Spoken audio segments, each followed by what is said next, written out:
Les anges, les démons, les bénédictions, les malédictions, l'exorcisme, autant de réalités spirituelles qui façonnent notre monde. Mais que savons-nous vraiment à leur sujet ? Dans le parcours de cette semaine, nous allons nous plonger dans la tradition catholique pour mieux comprendre le rôle des anges, la puissance des bénédictions et la nécessité du discernement face aux influences occultes. Tout cela avec l'éclairage du Père Élisée et du Père Henri Valençon que vous connaissez déjà. Donc on va découvrir les clés de la protection spirituelle et le ministère de délivrance de l'Église. Cette exploration est importante pour le carême puisque nous avons tous des attaches, nous sommes tous connectés à ce monde invisible et il a une influence réelle que nous devons connaître pour pouvoir nous protéger. Alors, bonne continuation de carême à vous tous.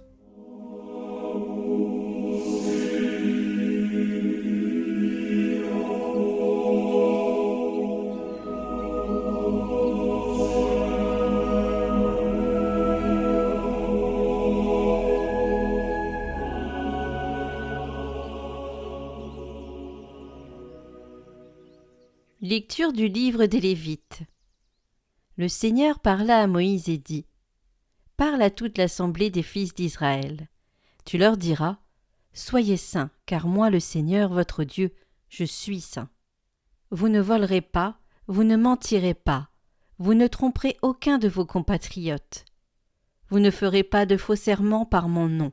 Tu profanerais le nom de ton Dieu. Je suis le Seigneur. Tu n'exploiteras pas ton prochain, tu ne le dépouilleras pas. Tu ne retiendras pas jusqu'au matin la paye du salarié. Tu ne maudiras pas un sourd. Tu ne mettras pas d'obstacle devant un aveugle. Tu craindras ton Dieu. Je suis le Seigneur. Quand vous siégerez au tribunal, vous ne commettrez pas d'injustice. Tu n'avantageras pas le faible. Tu ne favoriseras pas le puissant. Tu jugeras ton compatriote avec justice. Tu ne répandras pas de calomnie contre quelqu'un de ton peuple. Tu ne réclameras pas la mort de ton prochain. Je suis le Seigneur. Tu ne haïras pas ton frère dans ton cœur, mais tu devras réprimander ton compatriote et tu ne toléreras pas la faute qui est en lui. Tu ne te vengeras pas. Tu ne garderas pas de rancune contre les fils de ton peuple. Tu aimeras ton prochain comme toi-même. Je suis le Seigneur.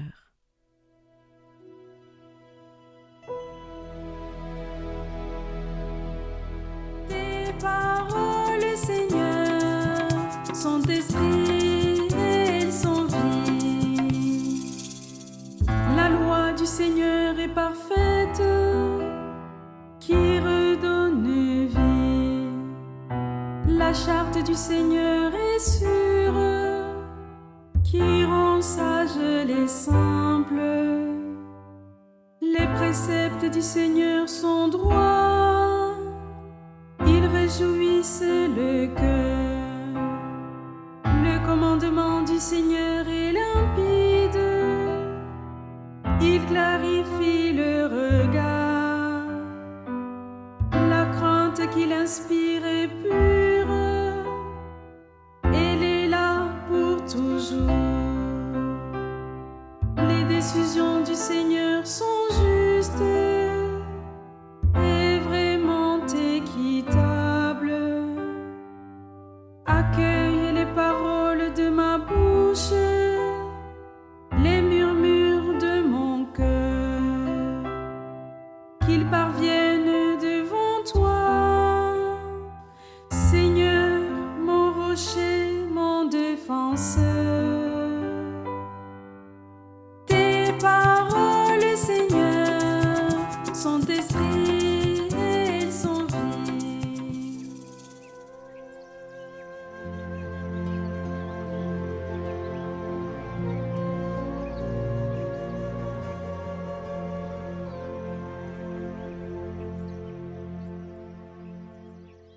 Évangile de Jésus-Christ selon saint Matthieu. En ce temps-là, Jésus disait à ses disciples : Quand le Fils de l'homme viendra dans sa gloire, et tous les anges avec lui, alors il siégera sur son trône de gloire. Toutes les nations seront rassemblées devant lui. Il séparera les hommes les uns des autres, comme le berger sépare les brebis des boucs. Il placera les brebis à sa droite, et les boucs à sa gauche. Alors le roi dira à ceux qui seront à sa droite : Venez, les bénis de mon Père, recevez en héritage le royaume, préparé pour vous depuis la fondation du monde. Car j'avais faim, et vous m'avez donné à manger. J'avais soif, et vous m'avez donné à boire. J'étais un étranger, et vous m'avez accueilli. J'étais nu, et vous m'avez habillé. J'étais malade, et vous m'avez visité. J'étais en prison, et vous êtes venus jusqu'à moi. Alors les justes lui répondront : Seigneur, quand est-ce que nous t'avons vu ? Tu avais donc faim, et nous t'avons nourri ? Tu avais soif, et nous t'avons donné à boire ? Tu étais un étranger, et nous t'avons accueilli ? Tu étais nu, et nous t'avons habillé ? Tu étais malade ou en prison ? Quand sommes-nous venus jusqu'à toi ? Et le roi leur répondra : Amen, je vous le dis, chaque fois que vous l'avez fait à l'un de ces plus petits de mes frères, c'est à moi que vous l'avez fait. Alors il dira à ceux qui seront à sa gauche : Allez-vous-en loin de moi, vous les maudits, dans le feu éternel préparé pour le diable et ses anges. Car j'avais faim, et vous ne m'avez pas donné à manger. J'avais soif, et vous ne m'avez pas donné à boire. J'étais un étranger, et vous ne m'avez pas accueilli. J'étais nu, et vous ne m'avez pas habillé. J'étais malade et en prison, et vous ne m'avez pas visité. Alors ils répondront, eux aussi : Seigneur, quand avons-nous vu avoir faim, avoir soif, être nus, étrangers, malades ou en prison, sans nous mettre à ton service ? Il leur répondra : Amen, je vous le dis, chaque fois que vous ne l'avez pas fait à l'un de ces plus petits, c'est à moi que vous ne l'avez pas fait. Et ils s'en iront, ceux-ci au châtiment éternel, et les justes à la vie éternelle.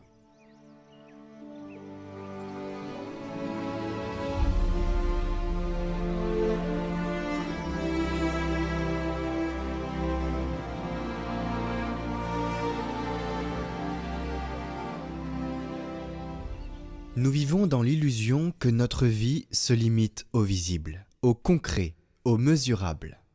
Mais aujourd'hui, la parole nous met face à une autre réalité, celle du regard de Dieu. Soyez saints, car moi, le Seigneur votre Dieu, je suis saint. La sainteté n'est pas une option pour quelques âmes d'élite. C'est un appel universel, pour tout le monde, une exigence vitale. Or, nous avons cette fâcheuse tendance à nous juger selon nos apparences, à nous comparer, à chercher la reconnaissance des autres. Nous faisons le bien lorsque c'est vu, nous mesurons nos actes à l'aune du regard humain. Mais Dieu ne fonctionne pas ainsi. Il voit dans le secret, il pèse les cœurs, il discerne les intentions. Ce que nous croyons caché est sous son regard brûlant de vérité. Sommes-nous prêts à nous tenir devant lui dès maintenant ? À laisser tomber nos masques, à nous dépouiller de nos illusions pour embrasser la simplicité du bien ? Imaginons-nous devant la face de Dieu avec ses yeux perçants, qui voient jusqu'au fond de notre être. Et si c'est la honte qui nous envahit, alors on a encore du chemin à faire. L'Évangile nous projette au dernier jour, ce moment redoutable où tout sera révélé. Ce jugement n'est pas une scène du tribunal abstrait, c'est la vérité qui éclate. Ai-je aimé ? Ai-je vu le Christ dans mon frère ? Ai-je été aveugle aux besoins des autres parce que trop occupé à me contempler moi-même ? Saint Grégoire le Grand nous met en garde contre l'hypocrisie. Celui qui vit pour plaire aux hommes oublie qu'il comparaîtra devant un juge incorruptible. Voilà un avertissement pour notre carême. Il est temps de plonger dans l'invisible, de sonder ce qui en nous est illusion, de prendre conscience du combat spirituel dans lequel nous sommes engagés.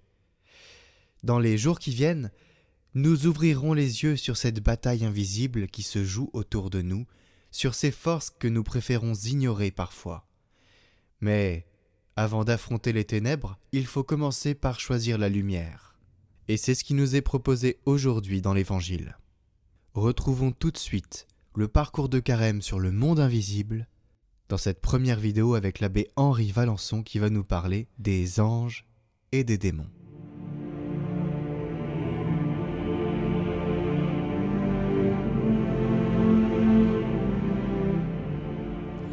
Chers amis de Catoglade, pendant ce temps de carême, nous cherchons à nous rapprocher de Dieu et de mieux comprendre le monde spirituel auquel nous appartenons par notre âme. Ce monde spirituel qui comprend les anges, les démons, aussi les purs esprits. Si notre esprit est lié à un corps, Dieu a voulu aussi que dans sa création, il y ait de purs esprits, invisibles, que nous appelons les anges. Au cours des différentes vidéos, nous allons explorer ce monde spirituel, mieux comprendre, grâce à la Bible et à la tradition de l'Église, qui ils sont et leur influence dans nos vies. Leur existence ne nous paraît pas une évidence nécessairement, et pourtant, au témoignage de la Sainte Écriture, de la vie des saints, les anges jouent un rôle majeur dans le cours des événements qui nous arrivent et dans la vie de notre propre âme. Nous disons dans le Notre Père que ta volonté soit faite sur la terre comme au ciel. En fait, l'ordre des mots est l'inverse. C'est comme au ciel et sur la terre. D'abord le ciel, puis la terre qui est comme l'image de ce qui se passe au ciel. Et cet ordre des mots, nous le retrouvons dans le « Je crois en Dieu ». Nous disons de Dieu créateur du ciel et de la terre. Ce monde invisible est ainsi désigné comme le ciel par la Sainte Écriture. Donc l'existence des anges est une vérité de foi. Le témoignage de l'Écriture est unanime, ainsi que de la tradition de l'Église. Le mot ange vient du grec angelos, qui signifie messager. Ils sont donc envoyés en mission par Dieu. Depuis le paradis terrestre, le jardin d'Éden, qu'ils ferment après le péché de nos premiers parents, jusqu'à Abraham, dont ils retiennent le bras au moment d'immoler Isaac. C'est eux encore qui donnent la loi à Moïse sur le mont Sinaï. Ils accompagnent Israël dans son histoire à chaque moment. Dans les évangiles aussi, la présence des anges est essentielle. C'est l'archange Gabriel qui apparaît d'abord à Zacharie pour lui annoncer la naissance de Jean-Baptiste, puis à Marie pour lui annoncer qu'elle serait la mère du Messie. Et à Noël, les anges chantent « Gloire à Dieu au plus haut des cieux ». Ils servent Jésus au désert après la tentation, où Jésus entre en combat spirituel avec le diable. Au moment de l'agonie à Gethsémani, nous disons que des anges le réconfortaient. Ce sont encore des anges qui annoncent la nouvelle de la résurrection, assis sur la pierre roulée. Ils en sont les premiers messagers.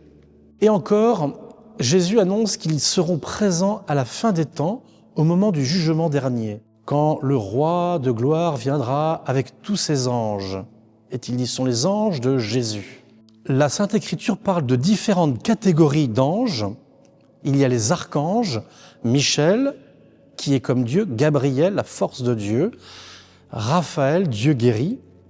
Et saint Paul dit, dans l'Épître aux Colossiens, c'est en lui qu'ont été créées toutes choses, dans les cieux et sur la terre, les visibles et les invisibles, trônes, seigneuries, principautés, puissances, qui sont des catégories du monde angélique. Et dans le livre de l'Apocalypse, un nombre immense est décrit. Ils sont des myriades de myriades et des milliers de milliers. Toute la liturgie qui se déploie au ciel se réalise aussi sur terre. Et le livre de l'Apocalypse nous décrit notre histoire présente comme le résultat d'un combat spirituel qui se déroule au ciel entre les anges déchus et les anges de Dieu. Ceux qui cherchent à accuser les hommes, à les entraîner en enfer, et ceux au contraire qui cherchent à nous aider à sortir victorieux de notre épreuve présente. Prenons l'habitude, au long de ce carême, quand nous cherchons à faire triompher en nous les forces de notre âme, sur les forces de notre chair qui nous tirent vers le bas, prenons l'habitude d'appeler notre ange gardien. Notre ange gardien nous aide à nous délivrer des tentations, qu'elles soient de l'ordre de la colère, que ce soit aussi au niveau du désir charnel, quand nous sommes tentés de laisser cours à notre imagination mauvaise. Notre ange peut vraiment nous aider à apaiser notre âme et à nous élever au-dessus de ces forces du désir, de la concupiscence qui nous tire vers le bas. J'aimerais finir en citant cette parole du livre des Actes des Apôtres. Au chapitre 12 du livre des Actes, quand Pierre est mis en prison, il est donc entre deux soldats qui le gardent, et un ange réveille Pierre en lui disant « Lève-toi vite ». Et l'ange le délivre de la prison. Et le livre des Actes dit ceci, « Pierre sortit à sa suite de son ange, il ne se rendait pas compte que l'intervention de l'ange était réelle, mais il croyait avoir une vision. » Et donc nous-mêmes, peut-être souvent nous ne croyons pas que l'intervention de notre ange est réelle, et pourtant, au témoignage de la Sainte Écriture et de la vie des saints, elle l'est. Misons vraiment sur ce secours que Dieu nous a donné avec tous ces anges pour nous aider dans le combat spirituel à arriver nous-mêmes jusqu'au ciel où un jour, nous l'espérons, nous contemplerons la gloire de Dieu, nous le célébrerons sans fin dans un chant de louange unanime avec tous les anges et tous les saints. Retrouvez le parcours de Carême en haut à droite et en description.